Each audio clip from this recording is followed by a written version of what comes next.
सिर्फ DD news पर।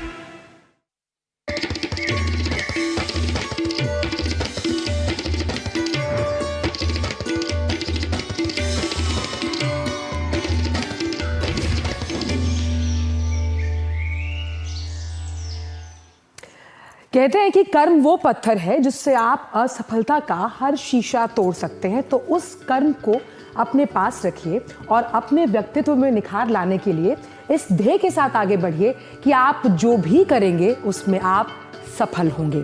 इसी सुविचार के साथ शुरुआत कर रहे हैं हम आज नया सवेरा, हमारा morning prime time power pack show. अगले 1 घंटे में हम जानेंगे देश और दुनिया से जुड़ी तमाम बड़ी खबरें। बड़ी खबरों का जब जिक्र आ रहा है तो मॉरिशस की जो प्रधानमंत्री की यात्रा है उसका आज दूसरा चरण है, जहां प्रधानमंत्री मॉरिशस का जो 57वां राष्ट्रीय दिवस है उसमें भाग लेने वाले हैं। वहीं संसद में आज क्या कुछ खास होगा इस पर भी हम करेंगे चर्चा। संबल का माहौल क्या है इस पर भी होगा मंथन। अंतर्राष्ट्रीय जगत, खेल जगत, कारोबार जगत की खबरों से भी करवाएंगे आपको रूबरू। लेकिन इस वक्त आइए सबसे पहले देखते हैं हेडलाइंस। मॉरिशस का 57वां राष्ट्रीय दिवस आज। प्रधानमंत्री नरेंद्र मोदी होंगे मुख्य अतिथि। भारत के सशस्त्र बलों का एक दल भी समारोह में होगा शामिल। प्रतिनिधिमंडल स्तर की वार्ता में दोनों देशों के बीच होने हैं महत्वपूर्ण अहम समझौते।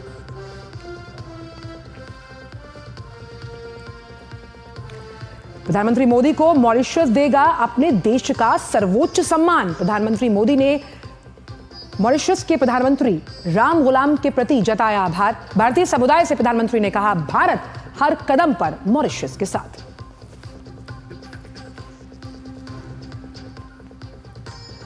लोकसभा में आज त्रिभुवन सहकारी विश्वविद्यालय समेत 2 अन्य विधेयक पारित कराने की कोशिश करेगी सरकार। तो वहीं राज्यसभा में रेल मंत्रालय के कामकाज पर होनी है चर्चा। अंतर्राष्ट्रीय खबरों में अमेरिका की ओर से यूक्रेन को फिर मिली सैन्य सहायता। रूस के साथ 30 दिन के संघर्ष विराम के लिए तैयार हुआ यूक्रेन। ट्रंप को अब रूस से सहमति की उम्मीद। और हाईजैक ट्रेन से पाकिस्तानी सुरक्षा बलों ने किया 100 से ज्यादा बंधकों को रिहा करने का दावा। बीएलए के 13 चरमपंथियों के भी मारे जाने की खबर।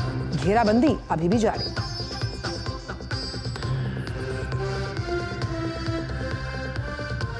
सुनीता विलियम्स और बैरी वेलमोर के अंतरिक्ष से लौटने की बढ़ी उम्मीदें। आज लॉन्च होगा नासा का क्रू 10 मिशन।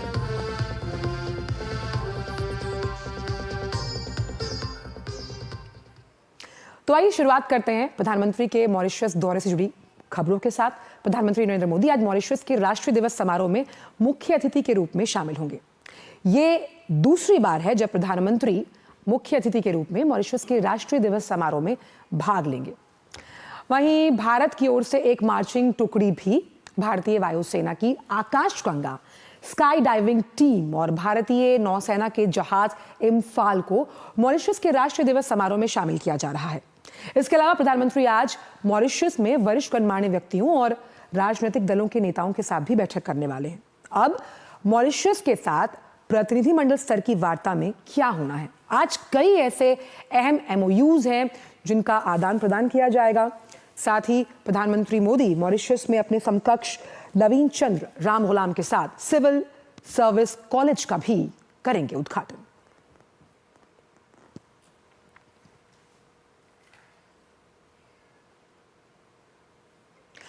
प्रधानमंत्री नरेंद्र मोदी आज पोर्ट लुइस में स्थित जो गंगा तालाब है वहां गंगा का पवित्र जल अर्पित करने वाले हैं।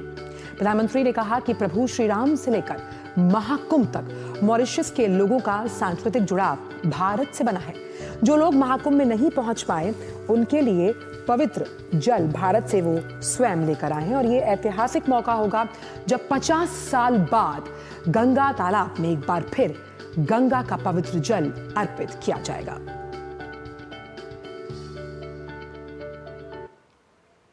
मैं जानता हूं कि मॉरिशस के अनेक परिवार अभी महाकुंभ में भी होकर आए हैं, लेकिन मुझे यह भी पता है कि मॉरिशस के मेरे अनेक परिवारजन चाहते हुए भी एकता के इस महाकुंभ में नहीं आ पाए। मुझे आपकी भावनाओं का ध्यान है, इसलिए मैं आपके लिए पवित्र संगम का और महाकुंभ के उसी समय का पवित्र जल साथ लेकर आया हूं। इस पवित्र जल को कल यहां गंगा तालाब को अर्पित किया जाएगा। और मॉरिशस के 57वें राष्ट्र दिवस की पूर्व संध्या और प्रधानमंत्री नरेंद्र मोदी के सम्मान में पोर्ट लुइस में रात्रि भोज का आयोजन किया। प्रधानमंत्री नवीन चंद्र रामगुलाम ने राष्ट्रीय दिवस में हिस्सा लेने के लिए प्रधानमंत्री का आभार जताया। उन्होंने भारतीय स्वतंत्रता संग्राम और उपनिवेशवाद के खिलाफ संघर्षों को भी याद किया। मॉरिशस प्रधानमंत्री ने प्रधानमंत्री नरेंद्र मोदी की अगुवाई की प्रशंसा की, उनके नेतृत्व की प्रशंसा की। संयुक्त राष्ट्र सुरक्षा परिषद में भारत की स्थायी सदस्यता के लेकर भी उन्होंने अपनी बात रखी।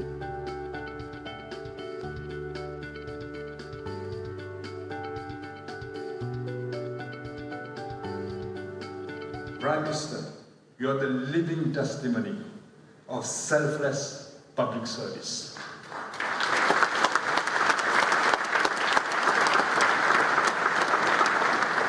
Today, thanks to your resolute, determined, and indefatigable effort, you have asserted India's role on the world stage.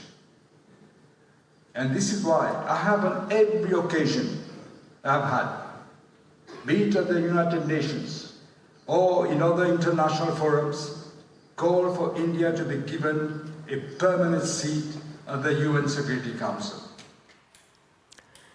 तो प्रधानमंत्री नरेंद्र मोदी ने मॉरिशस के 57वें राष्ट्रीय दिवस पर भारत के 140 करोड़ लोगों की ओर से शुभकामनाएं दी।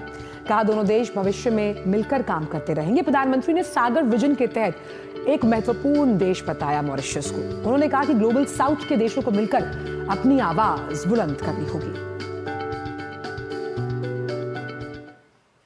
मॉरिशस हमारा निकट मैरीटाइम पड़ोसी है और हिंद महासागर क्षेत्र में महत्वपूर्ण साझेदार है।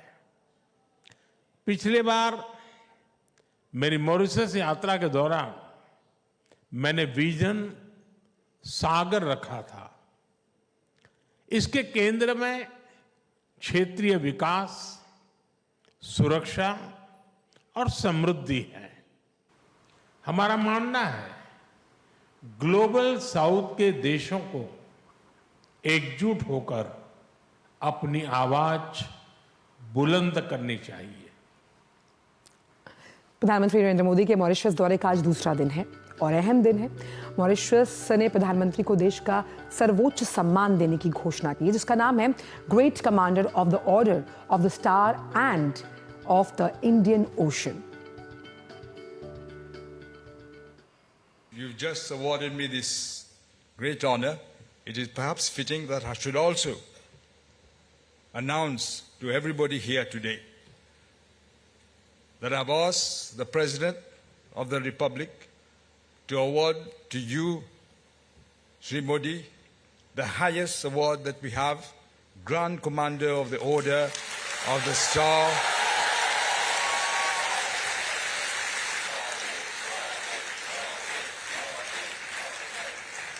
Grand Commander of the Order of the Star and Key of the Indian Ocean, very fitting for you, Prime Minister. प्रधानमंत्री मोदी ने सर्वोच्च सम्मान दिए जाने पर मॉरिशस और प्रधानमंत्री नवीन चंद्र रामगुलाम का धन्यवाद किया और कहा कि मॉरिशस की हवा, मिट्टी, पानी में एक अपनापन है। गीत गवाई है, फाक के रंग है, बोली, खान पान सब में मिनी हिंदुस्तान नजर आता है और ऐसे में इतिहास ही नहीं भविष्य की संभावनाएं दोनों देशों को प्रगाढ़ रूप से जोड़ती हैं। मॉरिशस के लोगों ने, यहां की सरकार ने और जैसा अभी प्रधानमंत्री जी ने घोषित किया, मुझे अपना सर्वोच्च नागरिक सम्मान देने का फैसला लिया है। मैं आपके निर्णय को विनम्रता से स्वीकार करता हूं, ये भारत और मॉरिशस के ऐतिहासिक रिश्तों का सम्मान है। ये उन भारतीयों का सम्मान है जिन्होंने पीढ़ी दर पीढ़ी इस धरती की खूब सेवा की। प्रधानमंत्री नरेंद्र मोदी ने पोर्ट लुइस में त्रिनॉन कन्वेंशन सेंटर में प्रवासी भारतीयों के कार्यक्रम बॉन्जोर मोदी में भी शिरकत की।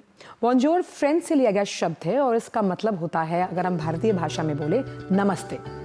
कार्यक्रम के दौरान मॉरिशस के प्रधानमंत्री नवीन चंद्र रामगुलाम मौजूद रहे। प्रधानमंत्री मोदी ने नवीन चंद्र रामगुलाम और उनकी पत्नी वीणा रामचंद्र गुलाम को ओसीआई कार्ड भी प्रदान किए।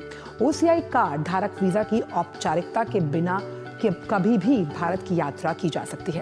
प्रधानमंत्री ने कहा कि मॉरिशस में 7वीं पीढ़ी को ओसीआई कार्ड एक्सटेंड करना गर्व की बात है।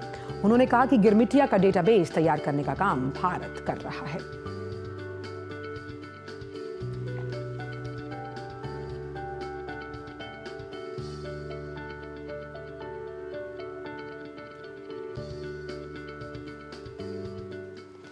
और हमारे साथ हमारे 2 संवाददाता इस वक्त की सबसे बड़ी खबर जो प्रधानमंत्री का मॉरिशस दौरा है उस पर बात करने के लिए जुड़ गए हैं। पोर्ट लुइस यानी मॉरिशस से जुड़ रही हैं हमारी संवाददाता जया सिन्हा और दिल्ली से जुड़ रहे हैं अखिलेश सुमन। सबसे पहले जया, आपका रुख करना चाहेंगे। आज का दिन बेहद अहम है क्योंकि 57वां राष्ट्रीय दिवस है जब हम बात करते हैं मॉरिशस की। वो मॉरिशस जो अहम साझेदार के रूप में, दोस्त के रूप में भारत के साथ हमेशा खड़ा रहा है, और आज का ये जो दिवस है ये दोनों देशों को एक नए स्तर की ऊष्मता तक लेकर जाएगा आने वाले कई दशकों के लिए। यकीनन आंचल, जो भारत की पड़ोस पहले नीति है और जो सागर यानी कि क्षेत्र में सबका विकास और सबकी सुरक्षा, इस दृष्टिकोण से आज का दिन बहुत ही महत्वपूर्ण होने जा रहा है। आज प्रधानमंत्री शुरुआत में जो मॉरिशस के जो कुछ गणमान्य लोग हैं उनसे मुलाकात करते नजर आएंगे, जैसे डॉक्टर प्रवीण जगन्नाथ जो मॉरिशस के पूर्व प्रधानमंत्री हैं, उनसे प्रधानमंत्री की मुलाकात होगी। नेता विपक्ष से भी वो मुलाकात करेंगे और उसके बाद जो मॉरिशस में क्षमता निर्माण के क्षेत्र के लिए भारत की प्रतिबद्धता है, उसी कड़ी में आगे बढ़ते हुए सिविल सर्विसेज इंस्टीट्यूट का उद्घाटन यानी कि शुभारंभ करेंगे। दोनों देशों के जो प्रमुख हैं वो इस मौके पर मौजूद रहेंगे। उसके बाद जिन समझौतों की बात हो रही है विभिन्न क्षेत्रों में भारत और मॉरिशस के सहयोग को बढ़ाते हुए जो समझौते हैं उनको लेकर एमओयू साइन होने की संभावना है और उसको लेकर बाद एक ज्वाइंट प्रेस स्टेटमेंट की भी हम उम्मीद कर रहे हैं भारत और मॉरिशस की तरफ से। और उसके बाद बारी आएगी भारत के जो सिविल सर्विसेज इंस्टीट्यूट है उसका शुभारंभ जैसे प्रधानमंत्री और मॉरिशस के प्रधानमंत्री करेंगे। ज्वाइंट स्टेटमेंट्स हैं और उसके बाद यहाँ पर जो मॉरिशस का राष्ट्रीय दिवस है जिसमें प्रधानमंत्री मुख्य अतिथि के रूप में शिरकत कर रहे हैं उसका शुभारंभ होगा। और इस बार भारत के लिए भी खास है क्योंकि भारत के जैसे जानते हैं कि भारत की जो डिफेंस फोर्सेस है वो भी इसमें शिरकत करते नजर आएंगी। नौसेना का जहाज है, एनसीसी कैडेट्स की टुकड़ी है, तो तमाम ऐसी चीजें हैं जो भारत और मॉरिशस किस तरह से एक मंच पर दोनों साथ मिलकर काम कर रहे हैं उसकी झलक होगी। रक्षा सुरक्षा के क्षेत्र में कैसे हम अपना बेहतर सहयोग कर सकते हैं उसकी झलक साफ तौर पर यहाँ पर नजर आएगी। साथ ही कुछ कार्यक्रम हैं जो भारत की संस्कृति, हिंदू और सनातन धर्म से भी जुड़े हुए हैं। जिस तरह से प्रधानमंत्री ने कल कम्युनिटी इवेंट में जैसा कहा प्रधानमंत्री ने कि महाकुंभ की काफी लोकप्रियता रही और मॉरिशस में भी महाकुंभ को लेकर काफी ज्यादा उत्सुकता थी। जो लोग गए बहुत अच्छी बात है, जो नहीं जा पाए उनके लिए गंगा का पवित्र जल प्रधानमंत्री लेकर आए हैं जो यहाँ पर गंगा तालाब में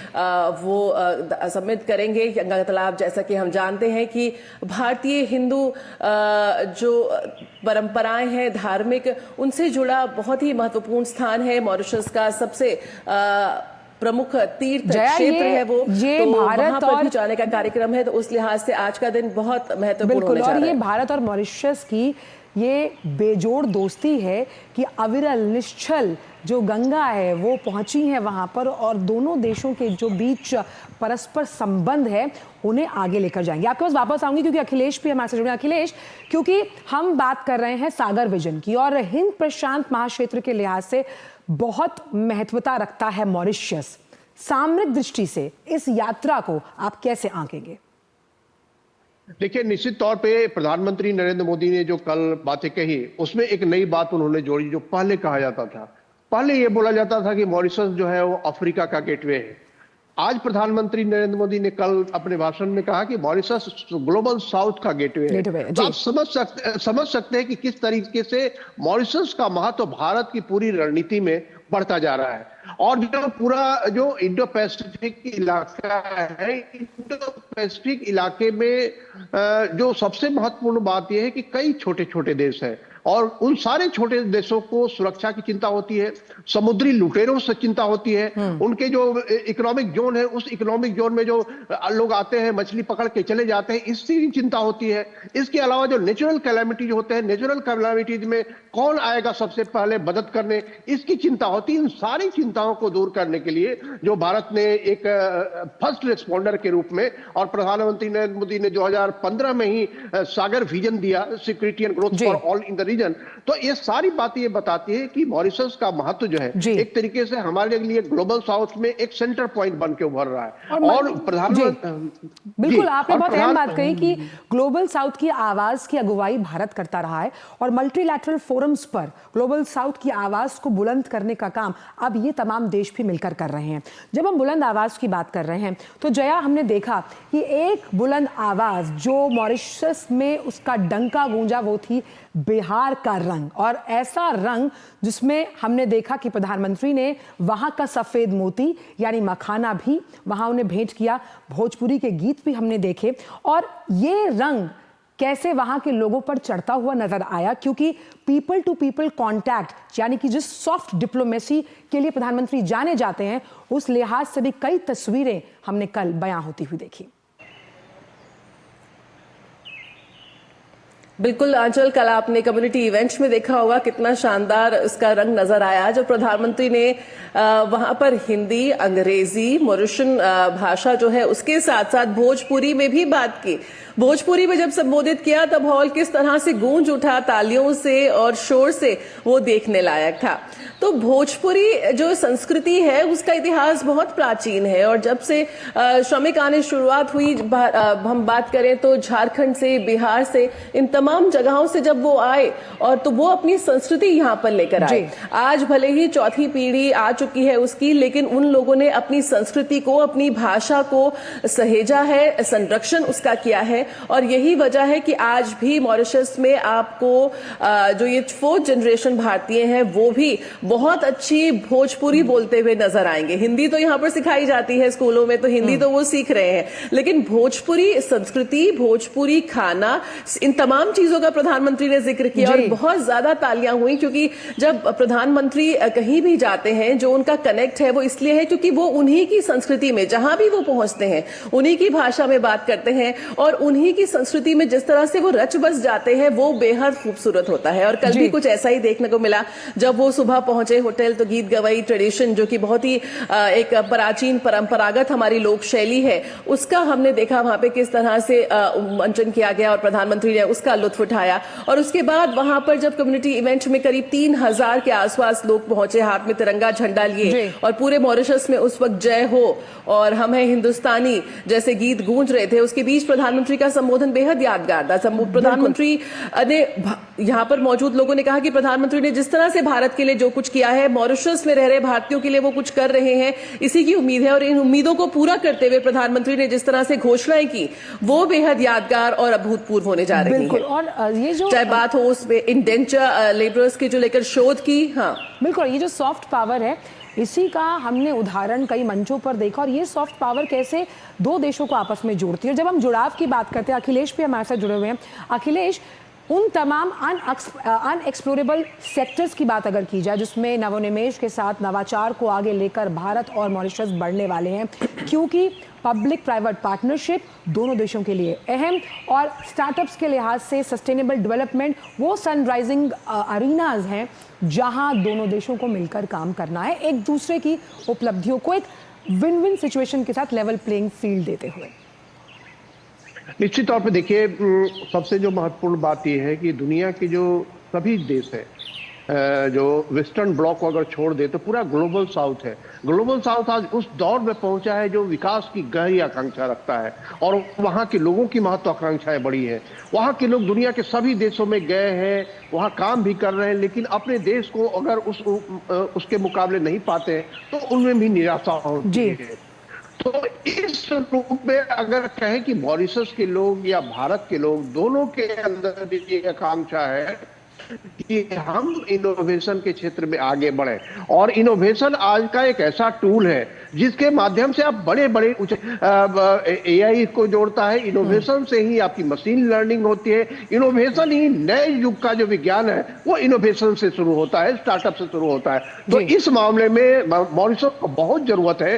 भारत का जो इनोवेशन की कैपेसिटी है, भारत ने जो इनोवेशन को मजबूत करने की जो संरचना बनाई है और उसके फंडिंग का क्या तरीका है, उसको किस तरह से रेगुलेट किया जाता है, मॉरिशस को इन सारी चीजों को समझने की जरूरत है। और भारत जो एक तरह से तेजी से विकासशील होता हुआ देश है, लेकिन उसमें कह सकते हैं कि उसमें वो सारी आकांक्षाएं भी है, वो सारी जरूरतें भी है जो मॉरिशस को भी है। तो इस लिहाज से मॉरिशस और भारत का जो संबंध है, इनोवेशन का हो, और एक जब हम सेतु की बात करते हैं कि ग्लोबल साउथ और भारत के बीच का सेतु, जैसा कि प्रधानमंत्री ने अपनी वक्तव्य में भी कहा कि वो मॉरिशस है, और ये अपने आप में बयान इतना इम्पोर्टेंट हो जाता है आगे आने वाले दशकों में इन दोनों देशों के रिश्तों को एक अलग लेवल पर ले जाने के लिए। आप दोनों का बहुत बहुत शुक्रिया।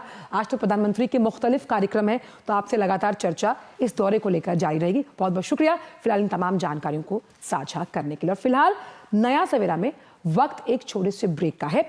ब्रेक के उस पार आकर जानेंगे कि संसद में आज खास क्या होने वाला है। आप जुड़े रहिए नया सवेरा के साथ। It's another six. रिचार्ज जल्दी रिचार्ज करा। ये क्या किया? मैच तो गया। पेमेंट कैसे करेंगे? टोकनाइज कार्ड से। टोकन? हाँ, ऑनलाइन पेमेंट के लिए आरबीआई लाए हैं टोकनाइजेशन। एक बार कार्ड डिटेल्स, ओटीपी, सीवीवी डालकर टोकन जनरेट कीजिए। कार्ड भी सुरक्षित और बार बार डिटेल्स भरने की नो झंझट। वही सुविधा अधिक सुरक्षित। ऑलराउंडर। वो की मैं। आरबीआई कहता है कि जानकार बनिए, सतर्क रहिए। मेरी पसंद, मेरी पसंद, मेरी पसंद, मेरी पसंद, हमारी पसंद, हम सबकी पसंद। मजबूत देश का मजबूत सरिया हो गया स्टील। एक ऐसा तबका जो रिटायरमेंट के बारे में आज भी बिल्कुल नहीं सोचता, वो है औरतें। औरतें कमा के भी वल्नरेबल हैं। सो एनपीएस एक इक्वालिटी ला रहा है। हम सब एक बराबर प्लेटफॉर्म पे हैं। अपने बेहतर कल को सुनिश्चित करने के लिए एनपीएस जरूरी है। ब्रेक के बाद सभी का स्वागत। और आइए अब बात करते हैं संसद के बजट सत्र को लेकर, जिसके दूसरे चरण का आज तीसरा दिन है। आज लोकसभा में 3 अहम विधेयक विचार और पारित करने के लिए सूचीबद्ध हैं। लोकसभा में तेल क्षेत्र विनियमन और विकास संशोधन विधेयक 2024, समुद्री मार्ग से माल परिवहन विधेयक 2024 और त्रिभुवन सहकारी विश्वविद्यालय विधेयक 2025 चर्चा के लिए पेश होंगे। तेल क्षेत्र विनियमन और विकास संबंधी विधेयक के माध्यम से तेल क्षेत्र रेगुलेशन और विकास अधिनियम 1948 में संशोधन किए जाने हैं। यह अधिनियम एक्ट प्राकृतिक गैस और पेट्रोलियम की खोज और निकासी को रेगुलेट करता है। समुद्री मार्ग से माल परिवहन विधेयक के माध्यम से इससे संबंधी साल 1925 के अधिनियम में संशोधन होने हैं। विधेयक के माध्यम से समुद्र के रास्ते माल की ढुलाई के संबंध में जो तमाम वाहक हैं उनसे जुड़ी जिम्मेदारियां, देनदारियां, अधिकारों के साथ साथ उससे जुड़े और संबंधित मामलों के जो प्रावधान हैं उसमें बदलाव होने हैं। वहीं तीसरे विधेयक की अगर बात की जाए तो त्रिभुवन सहकारी विश्वविद्यालय विधेयक 2025 गुजरात के आणंद में स्थित ग्रामीण प्रबंधन संस्थान IRMA को त्रिभुवन सहकारी विश्वविद्यालय के रूप में स्थापित करने का प्रावधान करता है। वहीं वर्तमान में IRMA एक सोसाइटी के रूप में रजिस्टर्ड है। विश्वविद्यालय सहकारी क्षेत्र में शिक्षा और प्रशिक्षण प्रदान करेगा, क्षमता का निर्माण होगा। ये तो बात हुई लोकसभा की। वहीं राज्यसभा में आज रेल मंत्रालय के कामकाज पर चर्चा होनी है।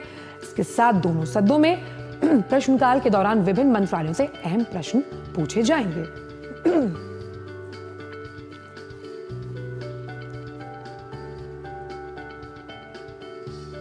चलिए, तो आज की बात है। वहीं इससे पहले लोकसभा में कल मणिपुर के बजट पर चर्चा के दौरान सत्ता पक्ष और विपक्ष के बीच नोकझोंक देखने को मिली। प्रधानमंत्री को लेकर कांग्रेस सांसद गौरव गोगोई की टिप्पणी पर वित्त मंत्री निर्मला सीतारमण ने नाराजगी जताई। उन्होंने कहा कि गौरव गोगोई को माफी मांगनी चाहिए। A leading member of the opposition party say that they सम्मान करते हैं प्रधानमंत्री जी को, and quickly to add, when Treasury talks about previous prime ministers, they speak not in सम्मानजनक language. How many times has the prime minister been abused in this house by them? And how many times he was not even allowed to speak in the house? They stood in the well and shouted. Will the honorable member Gaurav Gogoi apologize for the number of times they've called abusive names to the PM? Today he's ironing out all that. He's whitewashing all that. That's not allowed. He should have the grace. He should have the grace to admit that they have abused the Prime Minister. It was wrong and they shall not do it again. और संसद में क्या कुछ खास होने वाला है उस पर बात करने के लिए हमारे साथ हमारे संवाददाता शैलेंद्र मिश्र जुड़ गए हैं। शैलेंद्र, अगर आज 3 विधेयकों की बात की जाए उसमें से शिक्षा से जुड़ा एक विधेयक है, साथ ही साथ अगर बात करें तेल और प्राकृतिक गैस से जुड़े विधेयक को भी आज चर्चा के लिए पारित कराना जरूरी है। कितना लोकहित राष्ट्रहित के लिहाज से आप इसको अहम मानते हैं? आंचल, देखिए, विकसित भारत की जो संकल्पना है उस पर तेजी से आगे बढ़ने के लिए जो विधायी प्रगति की जरूरत है, जिन कानूनों में बदलाव की जरूरत है जिससे हम अर्थव्यवस्था के मोर्चे पर तेजी से आगे बढ़ सकें, चाहे वो तेल गैस क्षेत्र हो या फिर एजुकेशन की बात हो, उस दिशा में हम देख रहे हैं कि सरकार तेजी से आगे बढ़ रही है। सबसे जो महत्वपूर्ण उसमें हम देख रहे हैं कि जब से ही बजट सत्र का दूसरा चरण शुरू हुआ है, सरकार का फोकस बहुत स्पष्ट है कि विधायी कामकाज को तेजी से आगे बढ़ाया जाए और बजटीय प्रक्रिया को पारित कराने का जो एक कोशिश होती है उस पर भी आगे बढ़ा जाए। कल हमने देखा कि मणिपुर के बजट पर चर्चा हुई और लोकसभा में जिसमें तीखी नोकझोंक भी हुई और राज्यसभा में एजुकेशन शिक्षा मंत्रालय के कामकाज पर चर्चा हुई, तो अब उसको आगे बढ़ाया जा रहा है। आज रेलवे मंत्रालय के कामकाज पर चर्चा होगी और 3 महत्वपूर्ण विधेयक, सहकारी क्षेत्र में हम एक बड़ा बदलाव देख रहे हैं, उससे जुड़ा एक महत्वपूर्ण विधेयक जो है वो गृह मंत्री अमित शाह लोकसभा में पेश करेंगे।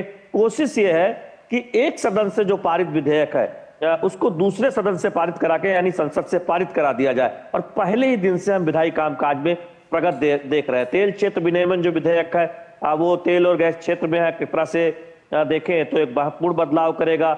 समुद्री मार्ग में परिवहन से जुड़ा जो विधेयक है ये वो विधेयक है जो विकसित भारत की जो संकल्पना है उसको आगे बढ़ाने में मदद करेंगे, यानी अर्थव्यवस्था और आर्थिक जो मोर्चे पर जो जरूरत है उस तरफ आगे बढ़ा जाएगा। बिल्कुल, अब ब्लू इकोनॉमी की जब हम बात करते हैं तो ये जो समुद्री सुरक्षा से जुड़ा विधेयक है बहुत अहम है। वहीं अगर हम अहम बहस की बात करें तो जिस तरह से जो सांसद हैं गौरव गोगोई, उन्होंने आपत्तिजनक शब्दों का इस्तेमाल प्रधानमंत्री के लिए किया। कहीं ना कहीं जब हम लोकतंत्र के इस मंदिर की बात करते हैं तो भाषा शब्दावली जो कि लोकतांत्रिक संसदीय मानदंडों पर खरी उतरनी चाहिए, कभी कभी विपक्ष उसे भूल जाता है। देखिए आंचल, ये अक्सर हो रहा है, हम दोनों सदनों में देख रहे हैं कि विपक्ष के जो नेता है वो कुछ ऐसी शब्दावली का इस्तेमाल कर रहे हैं जो आपत्तिजनक है। हमने देखा मल्लिकार्जुन खड़गे जो नेता विपक्ष हैं, उन्होंने एक बेहद आपत्तिजनक शब्द का इस्तेमाल किया और ऐसा लगा कि वो चेयर के लिए है। हालांकि जब नेता सदन जेपी नड्डा ने इस बात की ओर इशारा किया कि आप ऐसा कैसे कह सकते हैं, तब उन्होंने सफाई दी कि उन्होंने चेयर के लिए नहीं कहा था, ये उन्होंने बीजेपी के लिए कहा था। लेकिन हालांकि बाद में उस शब्दावली को निकाल दिया गया संसद की कार्रवाई से। तो ये दिखाता है कि बार बार इस तरह की आपत्तिजनक शब्दों का इस्तेमाल कांग्रेस के नेताओं की तरफ से हो रहा है और इसीलिए नेता सदन राज्यसभा जेपी नड्डा ने कहा कि ट्रेनिंग की जरूरत है विपक्ष के नेताओं के, कि खासतौर पर जो कांग्रेस के नेता है उसमें उन्होंने विपक्ष के सदन के नेता मल्लिकार्जुन खड़गे को भी शामिल कर दिया। इन लोगों को एक ट्रेनिंग दिलाई जानी चाहिए। तो ये एक नसीहत सत्ता पक्ष की तरफ से दी जा रही है। कल हमने नोकझोंक मणिपुर पर बजट पर चर्चा के दौरान देखा भी, वित्त मंत्री ने जो कहा आपने उस बाइट को सुनाया भी। तो विपक्ष के नेताओं का काम है कि वो सरकार की आलोचना करें, लेकिन भाषा की मर्यादा का ध्यान रखें, संसद की जो मर्यादा है उसका ध्यान रखें, ये भी जरूरी है। तो निश्चित तौर पर यही सलाह सत्ता पक्ष देता रहा है समय समय पर या विपक्ष के और खासतौर पर कांग्रेस के नेताओं को।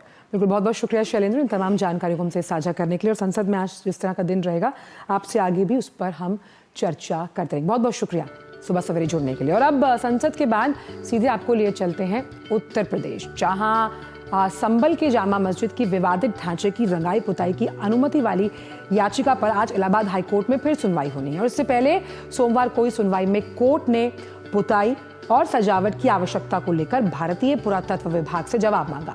कोर्ट ने एएसआई से पुताई की आवश्यकता पर एफिडेविट के जरिए अलग से एक जवाब दाखिल करने का निर्देश दिया। दरअसल रमजान का हवाला देते हुए मस्जिद पक्ष की ओर से विवादित ढांचे की रंगाई पुताई की अनुमति के लिए याचिका दाखिल की गई है।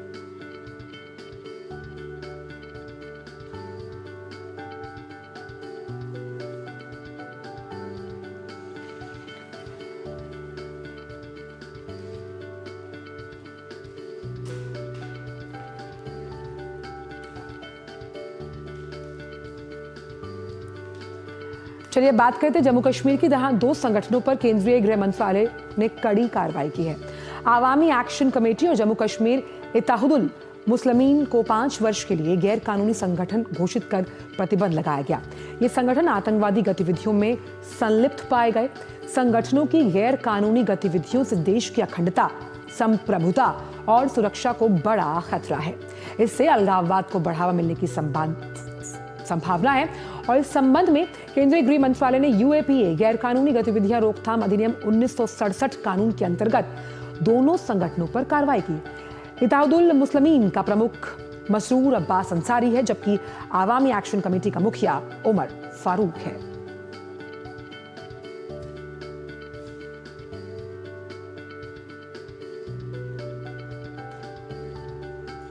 और इसे लेकर केंद्रीय गृह मंत्री अमित शाह ने सोशल मीडिया प्लेटफॉर्म एक्स पर लिखा, जम्मू कश्मीर इत्तेहादुल मुस्लिमीन और आवामी एक्शन कमेटी को यूएपीए के तहत गैर कानूनी संगठन घोषित किया गया। इन संगठनों को जनता को कानून व्यवस्था की स्थिति बिगाड़ने के लिए, उकसाने और भारत की एकता और अखंडता के लिए खतरा पैदा करने वाला पाया गया। देश की शांति, कानून और संप्रभुता के खिलाफ गतिविधियों में लिप्त पाए जाने वाले किसी भी व्यक्ति को मोदी सरकार के कड़े प्रहार का सामना करना पड़ेगा।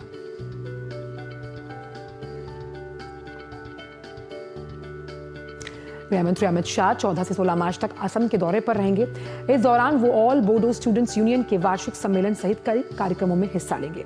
गृहमंत्री 14 मार्च को जोरहाट पहुंचेंगे और डेरगांव में नवोन्नत लाचित बरफुकन पुलिस एकेडमी का उद्घाटन 15 मार्च को होना है। गृहमंत्री अन्य कार्यक्रमों के लिए असम लौटने से पहले 15 मार्च को मिजोरम का भी दौरा करेंगे। गृहमंत्री 16 मार्च को असम के कोकराझार में ऑल बोडो स्टूडेंट्स यूनियन के 57वें वार्षिक सम्मेलन के अंतिम सत्र में भाग लेंगे।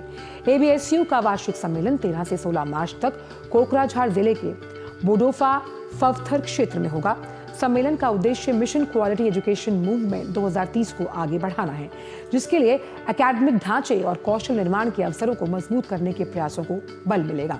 शिक्षा और युवा सम्मेलन छात्रों और पेशेवरों को सशक्त बनाने की रणनीतियों पर ध्यान केंद्रित होगा, जबकि विशेषज्ञ क्षेत्रीय शिक्षा पर एनईपी यानी कि न्यू एजुकेशन पॉलिसी 2020 के प्रभाव का विश्लेषण करेंगे।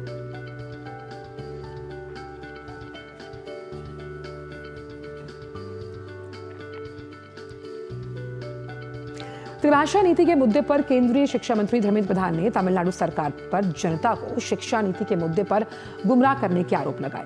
केंद्रीय मंत्री ने सोशल मीडिया पर कुछ आंकड़े जारी करते हुए डीएमके सरकार पर निशाना साधा। उन्होंने कहा कि डीएमके के लिए राष्ट्रीय शिक्षा नीति का विरोध तमिल गौरव, भाषा और संस्कृति के संरक्षण से नहीं बल्कि राजनीतिक लाभ से जुड़ा हुआ है। धर्मेंद्र प्रधान ने आरोप लगाया कि डीएमके तमिल भाषा को बढ़ावा देने की वकालत करती है, लेकिन सच्चाई ये है कि उन्होंने तमिल भाषा, साहित्य और साहित्यिक प्रतीकों को बढ़ावा देने और संरक्षित करने के लिए बहुत कम काम किया। UDISE प्लस डेटा के अनुसार 2023-24 में तमिल माध्यम में नामांकन में कमी देखने को मिली। 2018-19 में तमिल माध्यम से नामांकन 67 लाख था, जो 2023-24 में घटकर 40 लाख के आसपास हुआ। यानी 5 साल की अवधि में 19 लाख से अधिक छात्रों की तमिल माध्यम में कमी हुई।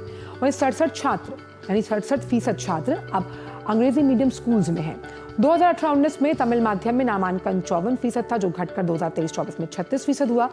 सरकारी स्कूलों में अंग्रेजी माध्यम में नामांकन केवल 5 वर्षों में 5 गुना बढ़ा, यानी 3 लाख से सीधा 17 लाख के पार। सरकारी सहायता प्राप्त स्कूलों में तमिल नामांकन में 7 लाख के आसपास की गिरावट आई। मातृभाषा में शिक्षा को प्रोत्साहित करना नई शिक्षा नीति की सबसे महत्वपूर्ण पहलुओं में से एक है। धर्मेंद्र प्रधान का कहना है कि डीएमके की खोखली बयानबाजी उनकी विफलता को छुपा नहीं सकती। उनका एजेंडा तमिलनाडु के भविष्य को हर कीमत पर स्पष्ट राजनीति और सत्ता के साथ जोड़ना है। भाजपा ने दावा किया कि बंगाल में तृणमूल कांग्रेस के शासन के दौरान मतदाता सूची में 13 लाख से ज्यादा फर्जी मतदाता जोड़े गए। भाजपा ने कल चुनाव आयोग से बंगाल में मतदाता सूची का ऑडिट और संशोधन करने का आग्रह किया। भाजपा की बंगाल इकाई के प्रतिनिधिमंडल ने आज चुनाव आयोग को सौंपी याचिका में दावा किया कि राज्य में समान मतदाता फोटो पहचान पत्र नंबरों वाले लगभग 8,000 से ज्यादा जो लोग हैं वो मतदाता के रूप में रजिस्टर्ड हैं। प्रतिनिधिमंडल में प्रदेश भाजपा अध्यक्ष सुकांत मजूमदार और राज्य के लिए पार्टी के सह पर्यवेक्षक अमित मालविया भी शामिल रहे। भाजपा नेता अमित मालविया ने कहा कि बंगाल में 13 लाख फर्जी या डुप्लीकेट मतदाता हैं। उन्होंने कहा कि भाजपा प्रतिनिधिमंडल ने आयोग से कहा है कि राज्य में आगामी विधानसभा चुनाव हिंसा मुक्त, निष्पक्ष और पारदर्शी तरीके से कराने के लिए मतदाता सूचियों का ऑडिट और संशोधन जरूरी है। उन्होंने कहा कि चुनाव आयोग ने भाजपा प्रतिनिधिमंडल को आश्वासन दिया कि वो उनकी मांगों पर गौर करेगा और उचित कार्रवाई भी।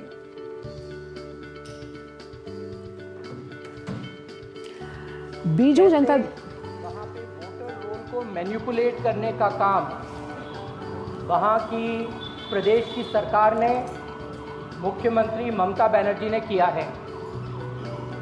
हमने इलेक्शन को साफ सुथरा बनाने के लिए इस वोटर रोल के रिवीजन और ऑडिट की मांग करी है। कुछ वोटर ऐसे हैं जो अन्य प्रदेशों में भी रजिस्टर्ड है और पश्चिम बंगाल में भी रजिस्टर्ड है।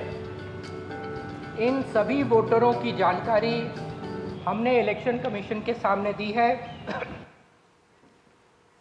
बीजू जनता दल के अध्यक्ष और ओडिशा के पूर्व मुख्यमंत्री नवीन पटनायक तमिलनाडु के सीएम एम के स्टालिन द्वारा बुलाई गई परिसीमन बैठक में शामिल होंगे। स्टालिन ने यह बैठक 22 मार्च को बुलाई है। बीजेडी का ये निर्णय डीएमके नेता दयानिधि मारन और तमिलनाडु के उद्योग मंत्री टीआरबी राजा द्वारा तमिलनाडु के मुख्यमंत्री और पार्टी सुप्रीमो एम के स्टालिन के निर्देश पर कल बीजू पटनायक से मुलाकात के बाद आया।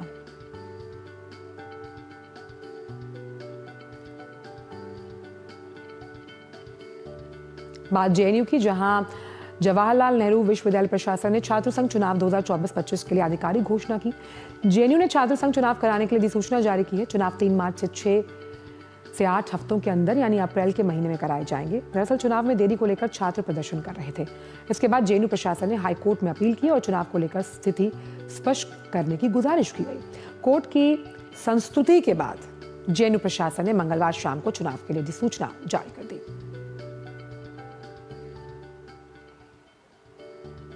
वक्त एक ब्रेक का, ब्रेक के उस पार आकर जानेंगे कि अखबारों के जगत में क्या कुछ खास है आपके लिए। जुड़े रहिए नया सवेरा के साथ।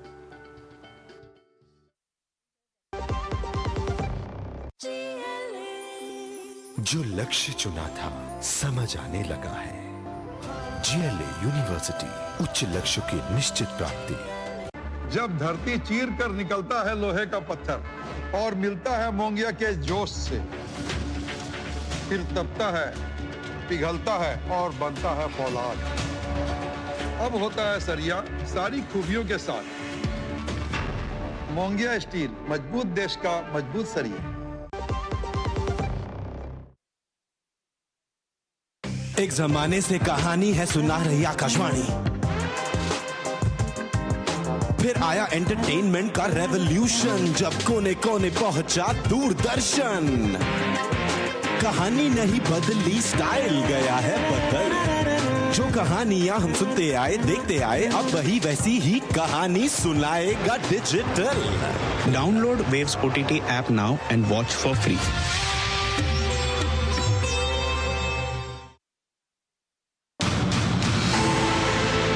लोकतंत्र, विकास और विरासत का संगम, मॉरिशस और भारत के अटूट रिश्तों का नया उत्सव। मॉरिशस के राष्ट्रीय दिवस का जलसा, जहां प्रधानमंत्री मोदी की मौजूदगी का बजेगा डंका।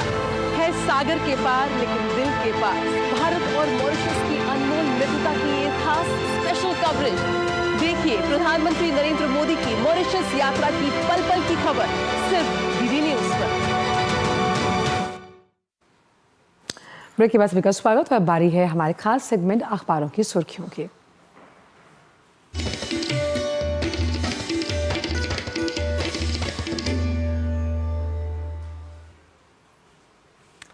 और अखबारों की सुर्खियां हमारे साथ साझा करने के लिए हमारा स्टूडियो में मौजूद है मेरी सहयोगी संध्या। मुस्कुराहट कर संध्या, क्या कुछ समेट कर लाई हैं आप आज अखबार के जगत से हमारे दर्शकों के लिए? जी आंचल, अखबारों की सुर्खियों की शुरुआत करते हैं प्रधानमंत्री नरेंद्र मोदी की जो मॉरिशस यात्रा है उससे जुड़ी हुई खबर के साथ, क्योंकि आज ये खबर सभी प्रमुख अखबारों ने अपने पहले पेज पर प्रकाशित की है। और हरिभूमि अखबार ने अपने पहले पेज पर लिखा है कि भारतीयों ने लगाए मोदी मोदी और भारत माता की जय के नारे। मॉरिशस में प्रधानमंत्री नरेंद्र मोदी का भोजपुरी अंदाज में ग्रैंड वेलकम हुआ। और साथ ही आपको बताएं कि राष्ट्रपति और उनकी पत्नी को प्रधानमंत्री ने कई उपहार भी दिए हैं। बुधवार को पोर्ट लुइस में आयोजित किए जाने वाले मॉरिशस के राष्ट्रीय दिवस समारोह में मुख्य अतिथि के रूप में प्रधानमंत्री शामिल होंगे, यानी कि आज।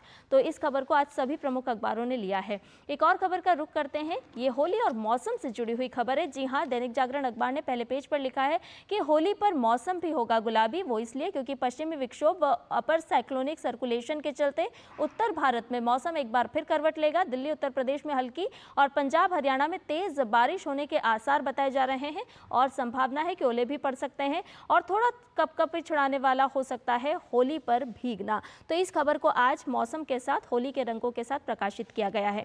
एक और खबर का रुख करते हैं। दरअसल ये खबर बताती है कि दक्षिण के मुकाबले उत्तरी राज्यों में कम हुआ चुनावी खर्च। 18वीं लोकसभा की बात करें तो इस चुनाव में उम्मीदवारों के चुनावी खर्च के विश्लेषण से जो जानकारी मिली है वो बताती है कि पिछले वर्ष 862 करोड़ रुपए से अधिक रुपए खर्च हुए हैं। और लोकसभा 2024 के चुनाव में सबसे अधिक रकम कांग्रेस नेता शशि थरूर ने खर्च की है। थरूर ने अपने चुनाव में कितना कुछ खर्च किया है वो इसमें बताया गया है। वहीं बताया कि 8,360 ने लड़ा था चुनाव। लोकसभा के 29 सीटों के लिए मध्य प्रदेश की बात है और उसमें 35 करोड़ 67 लाख रुपए से अधिक का खर्च किया गया। तो तमाम आंकड़ों के साथ आज इस खबर को प्रकाशित किया गया है। ये पढ़ने योग्य खबर लगती है। एक और खबर की बात करते हैं जिसे राष्ट्रीय सहारा अखबार ने आज अपने पहले पेज पर प्रकाशित किया है। अन्य अखबारों में भी आज हमें ये खबर देखने को मिली है। आपको बताएं कि राष्ट्र विरोधी गतिविधियों, आतंकवाद को समर्थन और अलगाववाद को बढ़ावा देने के आरोप में जेएनके के 2 संगठनों पर पाबंदी लगा दी गई है। तो इस खबर को आज प्रमुखता के साथ प्रकाशित है। एक मिरवाइज उमर फारूक की अध्यक्षता वाली अवामी एक्शन कमेटी और दूसरी मसरूर अब्बास अंसारी की अगुवाई वाली जम्मू कश्मीर इत्तेहादुल मुस्लिम। तो इनको भी अब पाबंदी इन दोनों संगठनों पर लगा दी गई है। अगली खबर का रुख करते हैं जिसे नवभारत टाइम्स अखबार ने अपने पहले पेज पर प्रकाशित किया है। अन्य अखबारों में भी आज ये खबर प्रमुखता के साथ प्रकाशित है क्योंकि पाक में बलूच आर्मी ने हाईजैक कर ली है ट्रेन। 182 यात्री बंधक बनाए गए। सेना ने 80 को छुड़ाया है। अस्पतालों में इमरजेंसी अमन शांति के लिए अपील की गई है और बीएलए का मकसद जो है वो आज़ाद बलूचिस्तान है। तो इस खबर को भी आज प्रमुखता दी गई। चलते चलते एक और खबर का रुख कर लेते हैं और ये जनसत्ता अखबार ने एक अध्ययन के माध्यम से खबर प्रकाशित की है जो बताती है कि धान के बजाय बाजरे और मक्के की खेती अधिक लाभदायक है। किसान फायदेमंद होने के कारण धान की फसल उगाना पसंद करते हैं। उत्पादन में आने वाली कमी को 11% तक कम किया जा सकता है। तो तमाम आंकड़ों के साथ आज इस खबर को भी प्रकाशित किया गया है। ये एक स्टडी है, उसके माध्यम से इस खबर को समाहित किया गया। तो अलग अलग क्षेत्रों की अगर बात करें तो आज के अखबारों ने अलग अलग पृष्ठों पर इन खबरों को महत्वपूर्ण स्थान दिया है। चलिए, आपने जो आखिरी खबर बताई उसमें मक्का का जिक्र है और मक्का का जिक्र आते ही मक्के की रोटी हमें याद आती है। बहुत बहुत शुक्रिया संध्या इन तमाम जानकारियों को और तमाम अखबारों से अलग अलग क्षेत्रों से इन खबरों को बहुत कम समय में हम तक रोमांचक तरीके से समेट कर लाने के लिए। चलिए, तो ये तो बात हुई अखबार जगत की और आइए अब जानते हैं अखबार जगत के बाद कि दुनिया भर में क्या हो रहा है वर्ल्ड रैप में।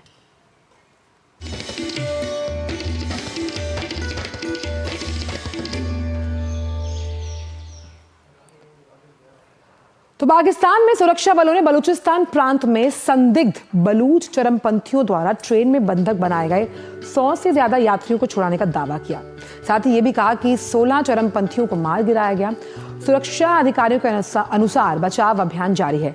बलूचिस्तान सरकार के प्रवक्ता शाहिद रिंद ने कहा कि सुरक्षा बलों ने एक डिब्बे से 100 यात्रियों को छुड़ाने में कामयाबी पाई। उन्होंने बताया कि करीब 400 यात्री अभी भी ट्रेन में ही हैं जो सुरंग के अंदर हैं।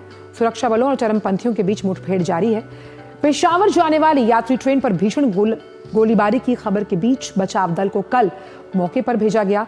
9 डिब्बों में लगभग 500 यात्रियों को लेकर जाफर एक्सप्रेस क्वेटा से खैबर पख्तूनख्वा पेशावर जा रही थी। तब कल सुबह गुदलार और पीरू कोनेरी इलाकों के बीच उस पर गोलीबारी की गई। बलूचिस्तान लिबरेशन आर्मी ने हमले की जिम्मेदारी ली और दावा किया कि उसने ट्रेन को अपने कब्जे में लेकर 100 से ज्यादा यात्रियों को बंधक बनाया। पाकिस्तान रेलवे ने क्वेटा रेलवे स्टेशन पर एक आपातकालीन डेस्क स्थापित किया क्योंकि चिंतित रिश्तेदार अपने प्रियजनों के बारे में जानकारी जुटाने के लिए पहुंच रहे हैं। और इसी बड़ी खबर पर बात करने के लिए अखिलेश सुमन हमारे साथ मौजूद हैं। अखिलेश, बीएलए के लिए नया नहीं है क्योंकि बलूचिस्तान और पाकिस्तान की ये रार बहुत पुरानी है और इसका जन्मदाता भी पाकिस्तान है। वो कहा जाता है कि जितना आप किसी को दबाते हैं तो डर खत्म हो जाता है, लेकिन अभी जिस तरह से रेस्क्यू ऑपरेशन चलाया जा रहा है, बहुत से ऐसे लोग हैं जिन्हें बाहर निकालना अभी जरूरी है। देखिए, निश्चित तौर पे जो बलूचिस्तान लिबरेशन आर्मी ने जो दावा किया है, उस दावे के मुताबिक 214 लोग अभी भी उनके पास बंधक में हैं। तो पाकिस्तान सरकार की कोशिश तो है उन्हें छुड़ाने की, लेकिन इस तरह से छुड़ाना उनके लिए संभव नहीं है। बलूचिस्तान लिबरेशन आर्मी का यह भी कहना है कि पाकिस्तान सरकार ने नहीं छुड़ाया किसी को, बल्कि हमने महिलाओं और बच्चों को छोड़ दिया है। और जो खास करके जो पाकिस्तानी सेना के सदस्य हैं, जो आईएसआई के सदस्य हैं, इन मिलिट्री ऑफिशियल्स हैं, इन सारे लोगों को बंधक बनाया है उन्होंने। उनकी मांग ये है कि 48 घंटे के अंदर जो बलूचिस्तान के जो एक्टिविस्ट है, बलूचिस्तान लिबरेशन आर्मी के जो आंदोलन में शरीक है, उनको पॉलिटिकल प्रिजनर बनाया गया था, उन लोगों को छोड़ा जाए। उसके अलावा बहुत सारे लोग पाकिस्तान बलूचिस्तान से लापता है, जिनके बारे में संदेह है कि पाकिस्तानी जो आर्मी है उनके कब्जे में है, प्रताड़ना के शिकार है, तो उन लोगों को अविलंब रिहा किया जाए। और 48 घंटे का उन्होंने अल्टीमेटम दिया। 48 घंटे के अंदर अगर भीतर अगर पाकिस्तानी सेना उस पर कोई निर्णय नहीं लेती है तो वो जाने क्या करेंगे। लेकिन एक और धमकी उन्होंने दी है, उन्होंने कहा है कि अगर कोई सैनिक कार्रवाई की गई तो उनके खिलाफ इस इलाके में जहां वो बंधक बनाकर रखे हुए हैं, तो 10 लोगों को वो पहले चरण में खत्म करेंगे जिनको उन्होंने बंधक बनाया है। तो एक बहुत बड़ी धमकी है और इस पूरे मामले में पाकिस्तान सरकार अगर ढंग से काम नहीं लेगी तो एक बड़ा हादसा और बहुत बड़ा हादसा हो सकता है। तो इसलिए उन्होंने बलूचिस्तान लिबरेशन आर्मी के लोगों ने कहा है कि इस पे एक भी बुलेट अगर अभी नहीं चलना चाहिए।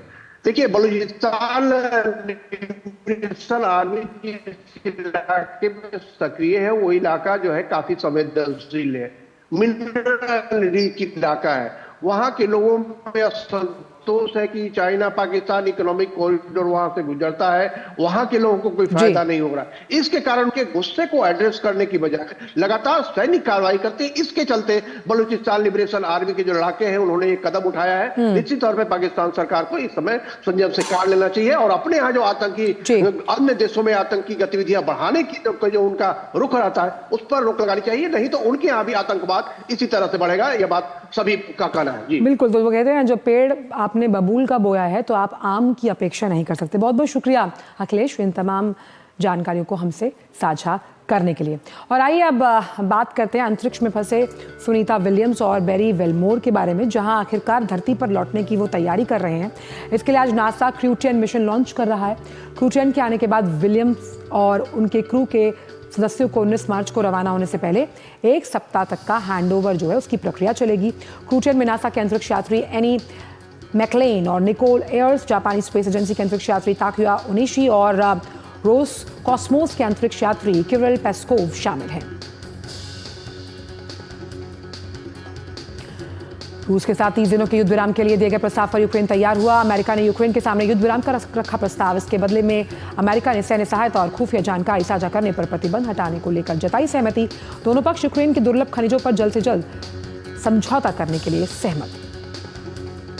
अमेरिकी राष्ट्रपति ने कनाडा के लिए इस्पात और एल्यूमिनियम उत्पादों पर लगाए जाने वाले सीमा शुल्क को 25% से बढ़ाकर किया 50%। इससे दोनों पड़ोसी देशों के बीच व्यापार युद्ध गहराने के आसार।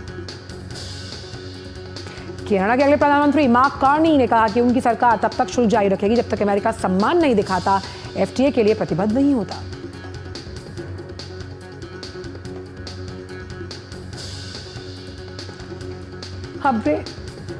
खबरें खेल जगत से, हमारे फेवरेट सेगमेंट स्पोर्ट्स ट्रैक से।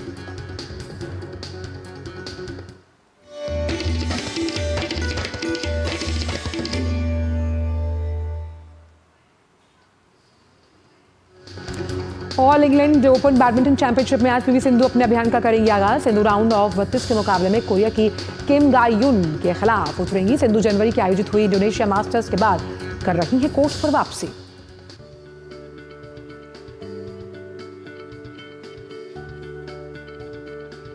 वहीं all England open badminton championship में आज पुरुष युगल वर्ग में भारत के चिराग शेट्टी और सात्विक साईराज रैंकी रेड्डी की जोड़ी भी अपनी चुनौती पेश करेगी। इन दोनों की टक्कर डेनमार्क के डैनियल और मैड्स के जोड़ी से। अब तक भारत के लिए केवल 2 ही खिलाड़ी इस प्रतिष्ठित टूर्नामेंट में खिताब जीत पाए, यानी 1980 में प्रकाश पादुकोण और 2001 में पुलेला गोपीचंद।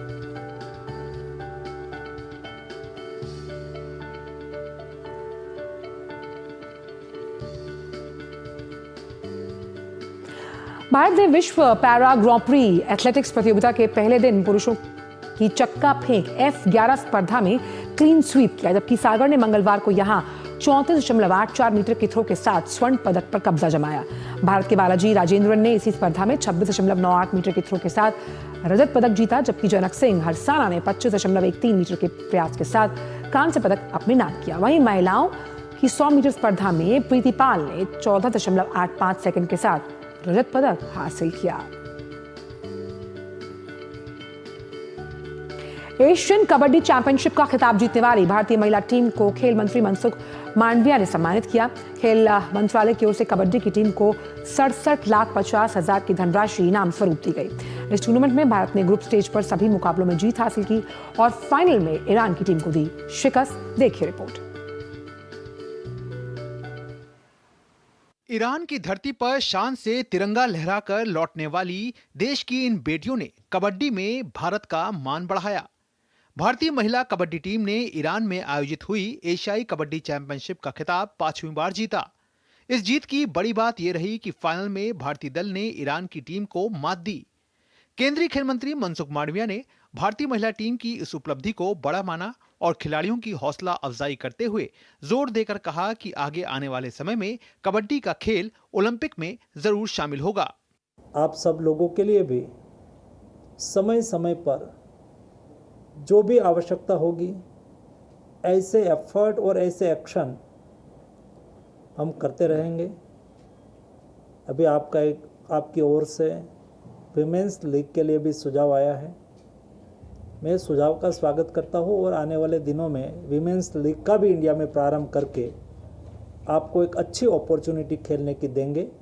वहीं टीम की कप्तान सोनाली ने माना कि आज देश में जिस तरह से कबड्डी के खेल को सरकार का समर्थन मिल रहा है, वह जमीनी स्तर पर इन खिलाड़ियों को बेहतर करने के लिए प्रेरित कर रहा है।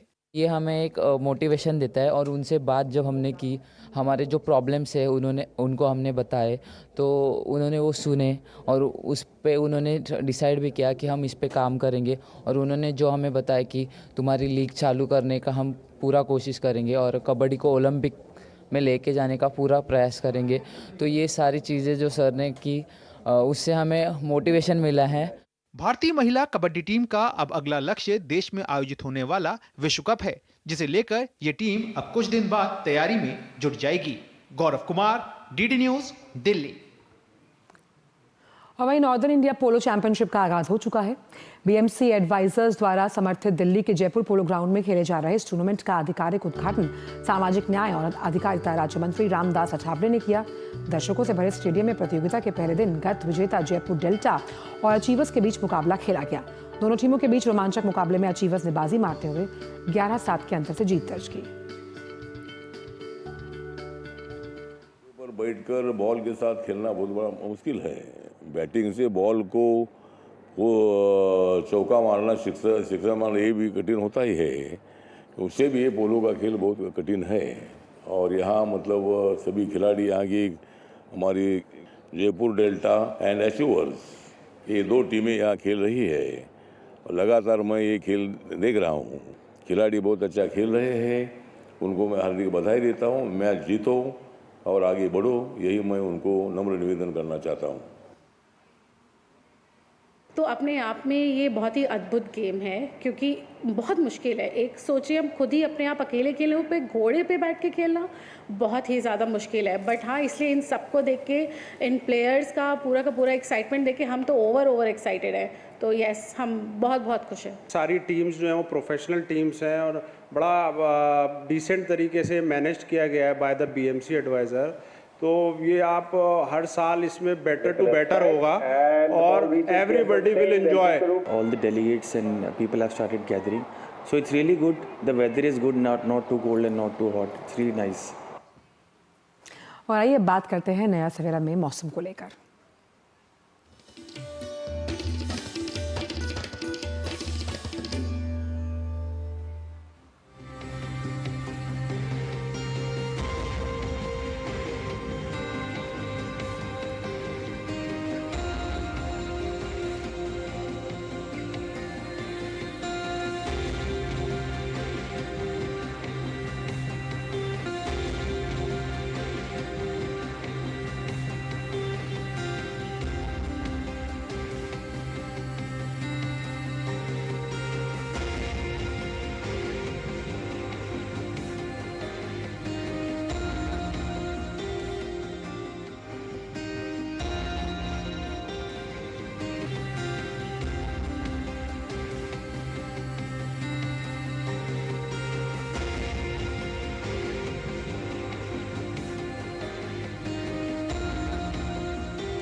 और नया सवेरा में वक्त हो चला है कि हम आपसे विदा लें, लेकिन जाने से पहले आपको छोड़ जाते हैं हिमाचल के प्रसिद्ध छम नृत्य की झलकियों के साथ।